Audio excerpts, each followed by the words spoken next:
जिसमें एक हमको लेडी विक्टिम ने कंप्लेन किया था थ्रू अर्ज NGO कि she was taken to Muscat in the name of providing job as housemaid, but Muscat में ले जाके उसका एक्सप्लॉयटेशन हुआ, सेक्सुअल एक्सप्लॉयटेशन हुआ, उसको अनहाइजीनिक कंडीशन में रखा गया, उसको साथ ह्यूमन राइट्स वायलेशन किया गया।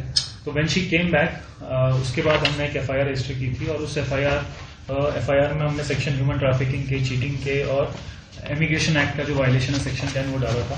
तो उस FIR के बाद तुरंत बाद हमने दोनों जो एजेंट्स थे जिन्होंने उसको लेके गए थे वहां पे भेजा था मस्कट में, उन दोनों को अरेस्ट किया था। उन दोनों का नाम था सैयद अब्दुल्ला शेख और मस्तान खान पठान। इनका जो मस्कट से जो इनके साथ कम्युनिकेट कर रहा था उसके लिए भी हमने सर्च किया था। इन्होंने उसका नाम बताया था अकरम शेख। तो हमने ऐसे उसको चार्जशीट किया था, बट उसके साथ साथ हमने क्या किया था, उसका LOC ओपन किया था, लुकआउट सर्कुलर। तो ऐसे ही हमको अभी रिसेंटली पता चला कि वो चेन्नई एयरपोर्ट पे वो पाया गया। चेन्नई एयरपोर्ट से हमको इन्फॉर्मेशन मिली कि that he was trying to cross the country and he came to India. So we based on that information we sent our team to Chennai airport और 6 फरवरी को हम उसको लेके यहाँ पे आए।